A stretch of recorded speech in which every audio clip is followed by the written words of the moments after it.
4 رکعت فرض یا سنت موقدہ۔ نماز میں جب دوسری رکعت پر بیٹھتے ہیں تو صرف اتحیات پڑھی جاتی ہے، درود شریف نہیں پڑھا جاتا۔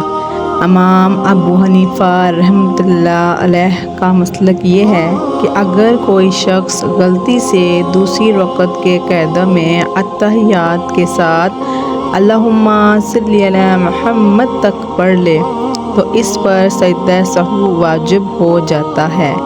اس کے متعلق امام صاحب کا واقعہ منقول ہے، اور یہ کہ ایک مرتبہ امام صاحب نے خواب میں حضرت صلی اللہ علیہ وآلہ وسلم کی زیارت کی۔ حضور صلی اللہ علیہ وآلہ وسلم نے دریافت فرمایا، جو شخص مجھ پر درود پڑھے تم اس پر سجدہ سہو کو کیسے واجب کہتے ہو؟ امام صاحب نے جواب دیا، اس لیے کہ اس نے آپ صلی اللہ علیہ وآلہ وسلم پر درود بھول میں پڑھا ہے۔